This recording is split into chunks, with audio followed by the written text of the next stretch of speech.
Curiosity led them to a game they should never have played. Emily, the school bully, and Tim, a timid soul, sat in Sarah's cozy living room. United by the mysterious disappearance of their friend Mark, they were desperate for answers. Mark played this before he vanished, Emily said, holding the ritual instructions. Maybe we'll find clues. As they began the incantation, the atmosphere shifted. Outside, the storm brewed, mirroring the rising tension felt in the room. Did you hear that? Tim's voice quivered as the thunder rumbled. Ignoring him, Emily lit the final candle. Power flickered, then died. A cold presence enveloped them, the Midnight Man, Tim whispered, paralyzed with fear. Emily felt a chill.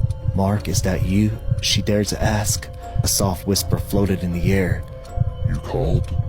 Dirty facts about history that school probably didn't teach you. Part 20.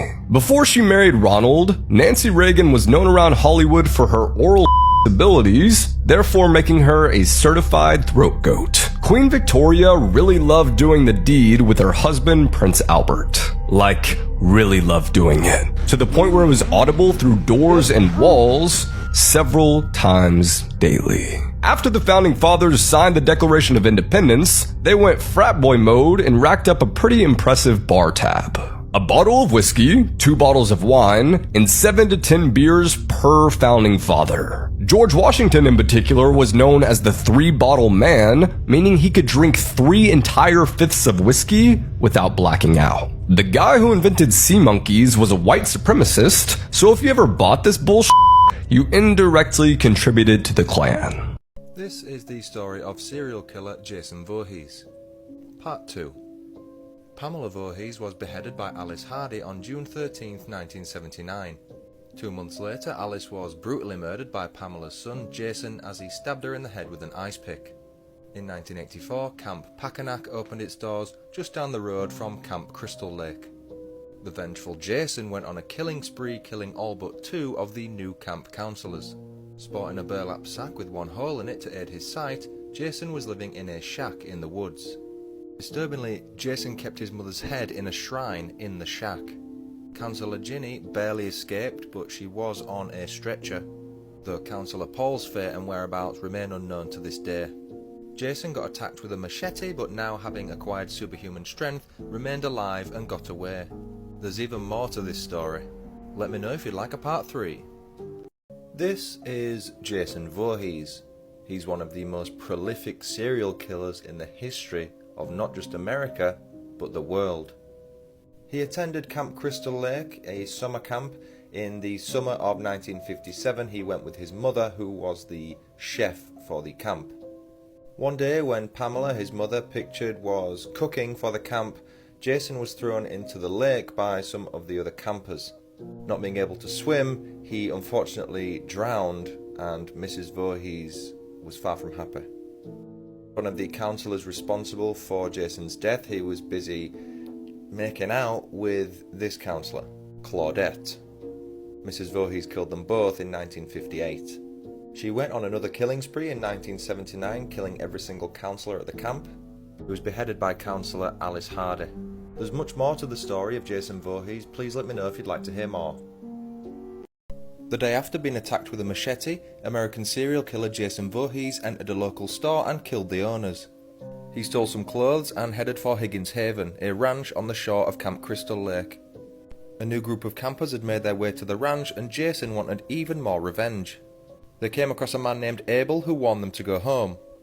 Ignoring the warning, they visit a convenience store where they have an altercation with a biker gang. The bikers turn up at the ranch to get revenge for having their bikes knocked over, only to run into Jason. Jason proceeded to kill 2 of the bikers whilst beating the 3rd unconscious. Prankster Shelley scared Vera with a hockey mask before wandering off and being killed by Jason. Jason put the hockey mask on and killed the remaining members of the group with the exception of Chris. Chris hit Jason with a shovel before hanging him. Jason being Jason, he managed to free himself from the noose, before Chris struck him in the head again, this time with an axe. Jason collapsed to the floor as Chris escaped in a canoe. Surely that's the end of Jason. Or is it? Grocery stores are psychologically manipulating you. They're playing all sorts of dark tricks on your mind right when you walk in, and you might not even know it.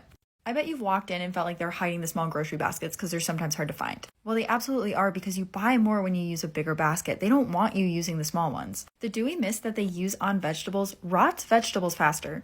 Denmark was actually the first country to implement this, and it's just so people buy more produce because they think it's fresher. Psychologically speaking, you have 23 minutes inside of a grocery store before you start making decisions that are more based on emotion than logic. And after 40 minutes inside of the grocery store, you lose almost all logic reasoning skills. And they know that, which is why they put everything you need so far away from each other inside the store.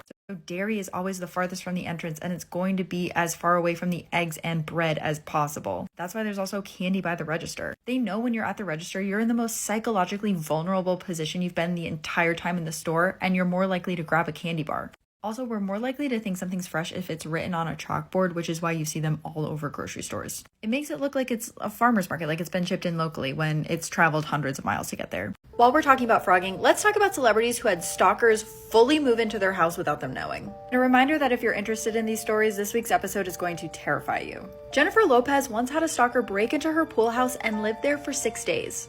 And if that didn't fuel your nightmares enough, here's a photo of him. He kept taking all of these weird photos inside of the pool house and posting them online, and he was writing notes and stuff about them being married. And the same sort of thing also happened to Pamela Anderson once. In 2001, she noticed that some of her clothing and some of the food in her kitchen had gone missing. And then one night when she came home with her son, she noticed that there was a woman's face in the window of her home. She ran inside and found that there was a woman there who had been there for 3 days. And the woman was wearing her iconic red Baywatch swimsuit. She was also holding this note that mentioned how much she wanted to touch Pamela Anderson. And then, of course, there's the very bizarre story of what singer George Michael went through. One night, George was home with just another friend in his house. They were sitting on the couch chatting when he thought he heard the sound of his name being called from underneath the floorboards. And it turned out that a few days prior, a woman had crawled under the floorboard and had been living there. This news story involving a child is incredibly upsetting, so please be warned. A 5-year-old boy from Milwaukee was reported missing on the 25th of October. The boy, called Prince McCree, was living in the city's uptown neighborhood. His parents went door to door searching for their son the day he vanished. Police were told, and they issued a critically missing alert to the media that evening. Tragically, the little boy was found at 9 a.m. the next day, deceased. Upsettingly, he was discovered in a bin. This was around a mile away from his home. His parents are reportedly understandably distraught. The child's cause of death is currently pending, but police have 2 people in custody. This is a 27-year-old man and a 15-year-old boy. It's not yet clear what the relationship is of the 2 people in custody to the child, if any. Prince is described by family members and friends as the sweetest boy. They stated he loved school and learning, he loved everything superheroes, and when he was very little he loved Baby Shark. The family have set up a GoFundMe to cover funeral costs for the child. This teacher is accused of adding a student on Snapchat and sending him something shocking. You won't believe what happened next. Ricky Lynn Lachlan is a 24-year-old teacher from Missouri. Police received a tip-off about an alleged inappropriate relationship between the teacher and a student. The student was just 16 years old, and Ricky allegedly sent extremely inappropriate videos and pictures of herself to the child. It's alleged that the behaviour then escalated to another level. She is accused of inviting the child to her home while her husband was away, but the child declined. The boy in question was interviewed by police and apparently stated that the teacher had added him on Snapchat. She then allegedly sent nude photos and videos to him. The boy told police that she requested photos back and he obliged. He stated that Ricky had warned him that she could go to prison for the actions, so to delete any photos and videos he had of her. Ricky claims that it was the student that began the conversation and that she had not been aware that he was a minor. Police seized her phone and found a video on there that matched the description of the video that the child had described. Ricky has since been arrested and charged with 6 felony S crimes. Do you remember the time when former Disney Channel star Kyle Massey was accused of having an inappropriate relationship with a minor? You may remember Kyle from shows like Cory in the House, and obviously That's So Raven. But recently Kyle gave an interview and spoke publicly for the first time about all this, and his response is shocking. Kyle is now alleging that he is actually a victim himself, and that the mother of the victim is the one that tried to victimize him, if that makes sense. So the original charges stated that Kyle allegedly sent explicit videos to a minor between the years 2018 and 2019. These charges were filed in civil court in the year 2019 and were eventually dropped. The person was seeking $1.5 million from Kyle. But then in February of 2022, the mother contacted another sheriff's department and filed criminal charges. But this is where this gets really strange, because recently Kyle went on record and gave an interview and stated that he was actually the one that was assaulted by this mother who filed the charges on behalf of her daughter. Kyle's lawyer named Ariel actually provided receipts that showed that Kyle had met this mother in the year 2007. This would have been when Kyle was only 15 years old. According to the lawyer, the police statement that this mother provided to the sheriff's department claimed that Kyle had actually promised this mother that he wanted to move with her, he wanted to be with her. Keep in mind, this is when he was younger. And allegedly a witness in the case heard this mother remark that she wanted to become pregnant by Kyle in order to get Disney money. Now, something interesting though is that Kyle did admit that he had communications with this underage girl, the daughter of the mother, and he even claims in a vague sort of way that there was something inappropriate that was shared with the girl and that he immediately corrected the issue. But I don't know, this is just a really strange story. Let me know your thoughts on this below, because I hadn't read this part, Kyle's part of the story, and for now it's really just one person's word versus the other. This woman sent a horrifying text message to members of her family and then vanished. What happened next left the family speechless. Tiara Lott was excited about life. It was January 2021 and she was 22 years old and about to start a new job. She lived in Buffalo, New York and was going to start working in IT after getting her GED. However, before she was about to embark on her promising new career, she vanished. Prior to going missing, Tiara had a 27-year-old boyfriend named Andre Wingham. She was spending a lot of time with him, much to the disapproval of her family and friends. They had noticed some things that really concerned them, none more so than the bruises they noticed on her face. Tiara had a final video call with a loved one on January the 29th. During the phone call, her concerned friend asked for her location so she could send an Uber to her. Disturbingly, the video chat then disconnected.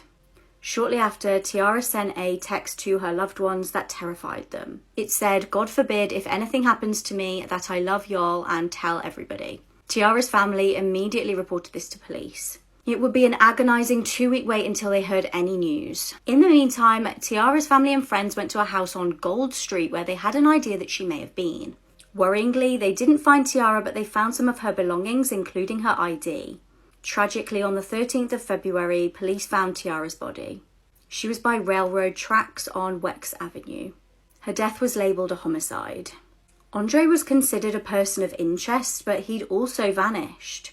That was until May 2022 when he handed himself in to authorities.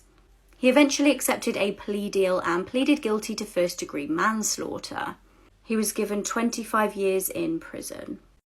A killer has now been identified in the brutal slayings of siblings Karen and Gordon Alexander. They were killed over 4 decades ago, and police now believe the killer was their own father. Sadly, he'll never face a judge and jury for the murders of his children, as he passed away in 2014. He literally got away with murder. Weldon Alexander called emergency services on the morning of April 8, 1981, to say that he'd just got home to find his 13-year-old son dead on the kitchen floor, and his 14-year-old daughter in her bed barely breathing, with a butter knife sticking out of her chest. He said that he'd pulled the knife out of her chest and called an ambulance. She was rushed to hospital, but sadly she could not survive her injuries. Both Karen and Gordon had been stabbed multiple times. Detectives examined evidence, identified witnesses, and followed multiple leads, but there was no DNA testing back then, and the case soon went cold. Sadly, Karen and Gordon's mother Nancy was in hospital at the time of the murders, and tragically she took her own life just 3 years after their deaths, and Weldon simply went on with his life. There was one patrol officer who never gave up on this case. Calvin Seward, despite being retired, was given permission last year to reopen the case in Arkansas. Over the last 18 months, he's re-interviewed dozens of people and sent off forensic evidence for analysis. And finally, a killer has been revealed. Bodily fluids found on Karen's bedding were matched to that of the DNA of her father, Weldon.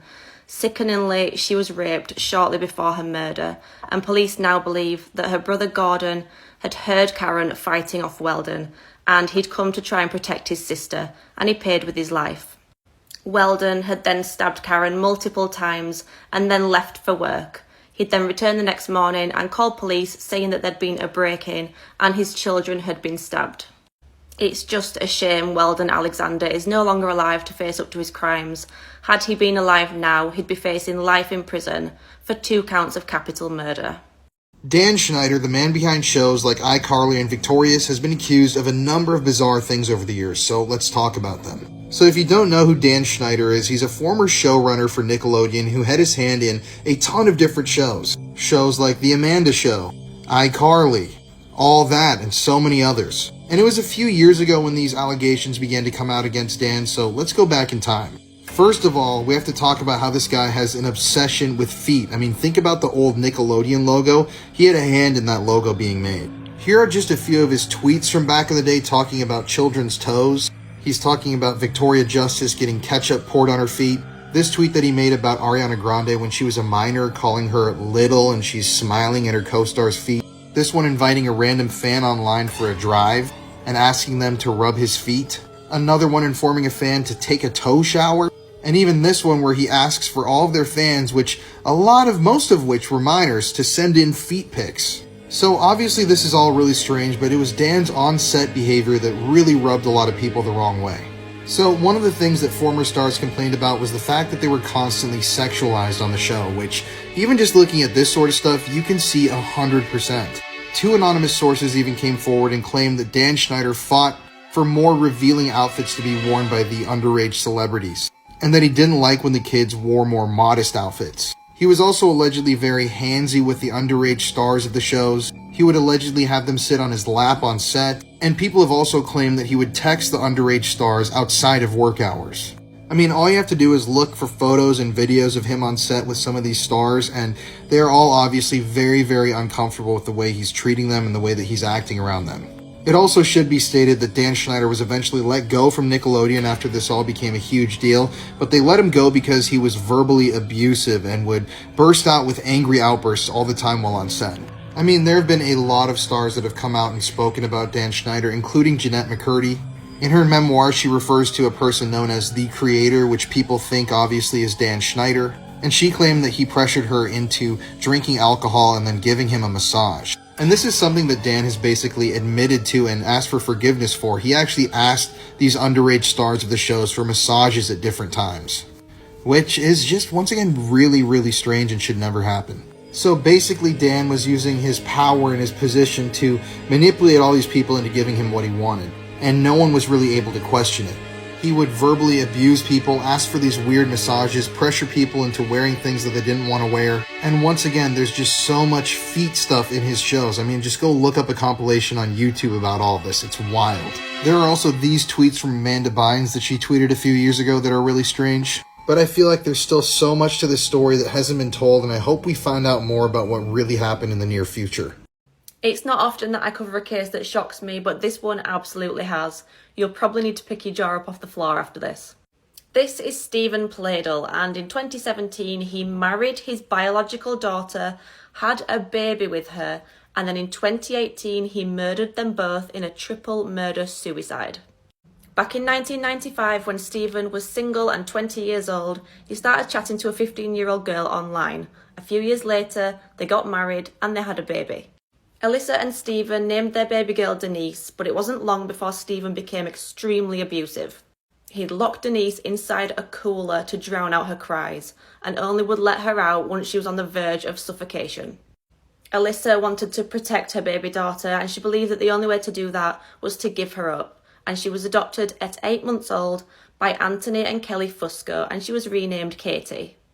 Katie had a normal upbringing and enjoyed life with her adoptive parents, but in 2016, when she was 18, she decided that she wanted to find her biological parents, Alyssa and Stephen, and she made contact with them online.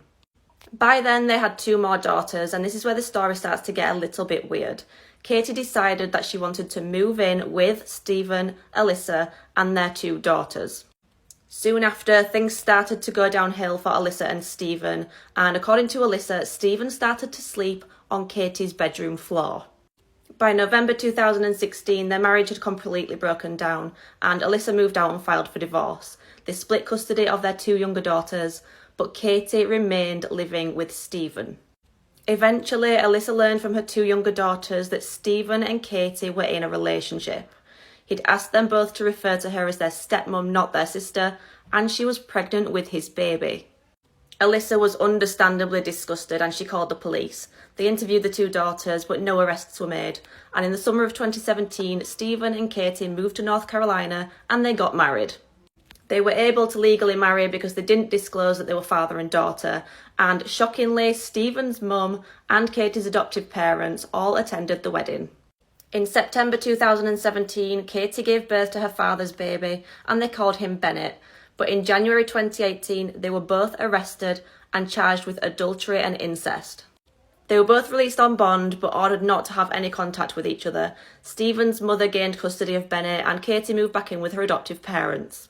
In April 2018, Katie called Stephen and broke up with him, and this is where the story turns really tragic.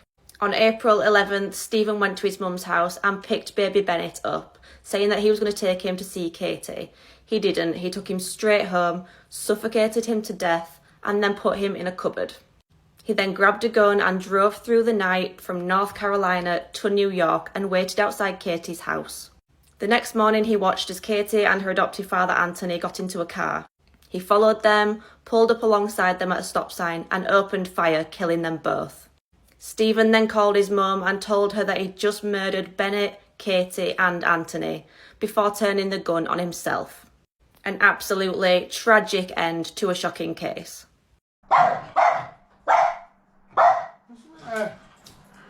What? Look in there, mate. Look in there. What? Look in there. This little girl was kidnapped in 2018 and has just been found.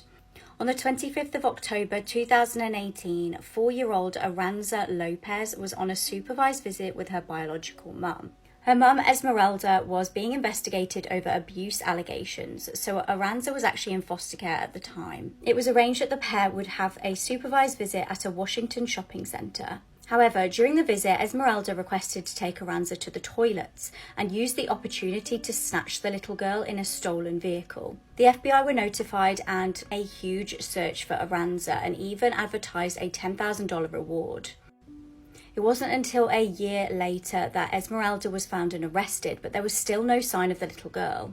That was until last month. She was recovered by Mexican authorities in February in western Mexico. In 2021, Esmeralda was actually extradited back to Washington state and pled guilty to second-degree kidnapping and robbery. She was sentenced to 20 months in prison. This is the crazy story of where the term Stockholm Syndrome came from. In Stockholm in 1973, an escaped convict walks into a bank and holds 4 bank workers hostage. Escaped convict Jan Erik Olsson also wounds a policeman who responded to a silent alarm, and snipers quickly surround the building. The criminal made several demands, including a car and also the arrival of a fellow convict. The police actually fulfilled his wishes, apart from one. He wanted to leave and take his hostages with him. The 2 criminals and the bank worker remain locked in a vault. Inside the vault, something really weird was happening. The bank workers were forming a really bizarre bond with the captors and actually started fearing the police more than their own abductors. They even stayed loyal when they were being threatened with physical harm. One of the criminals wanted to shoot one of the bank workers in the leg to get a reaction from the police.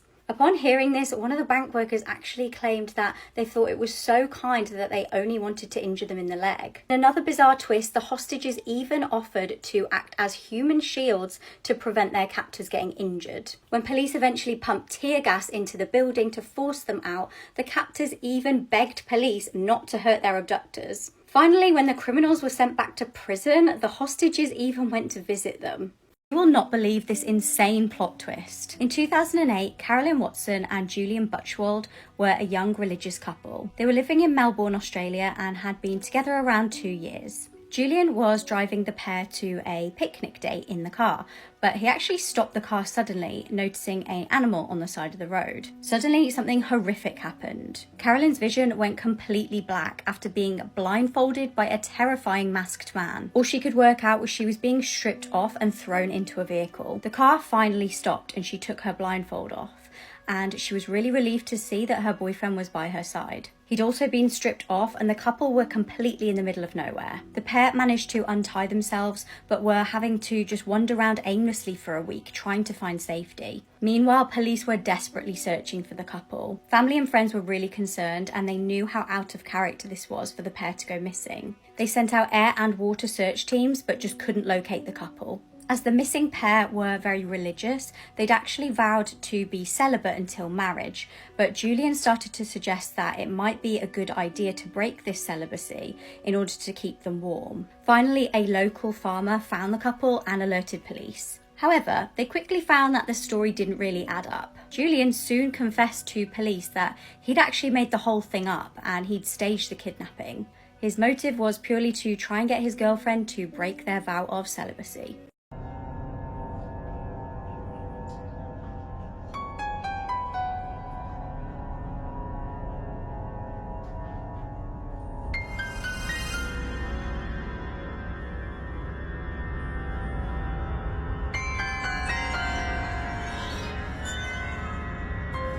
This is one of the most disgusting and evil cases I've heard of recently. On the 7th of December 2017, teacher Thelma Boinville was desperately trying to make some extra money. She was doing a cleaning job to earn extra money for her family, and the job suited her as her 8-year-old could come along and play while she worked.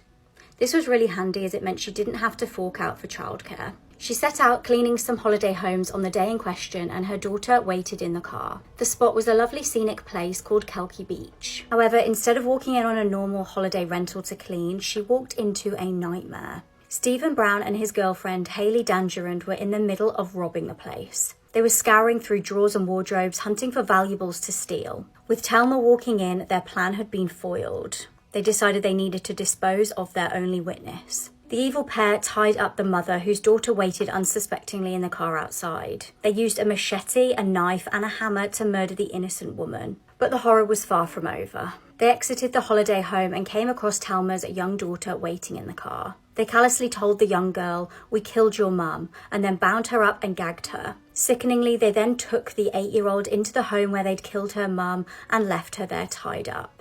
The 2 Australian tourists who were renting the holiday home then came back and found the crime scene. The 2 killers were tracked down hours later in Thelma's car, which they'd stolen and driven off in. Hayley was actually wearing her victim's earrings at the time. They actually begged for the officers to just shoot them and end their lives, but they wouldn't get away that easily. Thelma's husband Kevin wasn't actually allowed to see his wife's body due to the extent of her injuries. The autopsy revealed that she'd fought for her life, with many defensive wounds indicating a struggle. Since the murder, Stephen and Hayley have both tried to blame each other. Stephen was found guilty of second-degree murder and apparently showed no emotion as the verdict was read out. Hayley is currently awaiting trial. This is the UK's most famous missing boy. In September 2007, Andrew Gosden was just 14 years old. He was a very intelligent boy and was top of his class in most classes at school. He was an introvert that usually spent most of his time at home. The day before Andrew went missing seemed completely normal. He went to school, he had some tea, and then he watched some TV. However, on September the 14th, he seemed more irritable than normal. Instead of getting the bus to school that morning like his parents thought he was, he went to a cash point and withdrew £200. CCTV then captures him walking home, where he changed his clothes into a Slipknot t-shirt. When he left the house, he didn't take his charger with him, and he also didn't take £100 that he'd saved up. He didn't take his passport, but he did take his house key, which indicates he was going to come home. He bought a one-way ticket to London and was last seen leaving King's Cross station at about 11:30. Frustratingly, the school had actually tried to contact Andrew's parents to say that he hadn't turned up to school that day, but they dialed the wrong number and left an answer phone message on the wrong phone. His family was completely cleared of any suspicion, and the family and the school and all of the students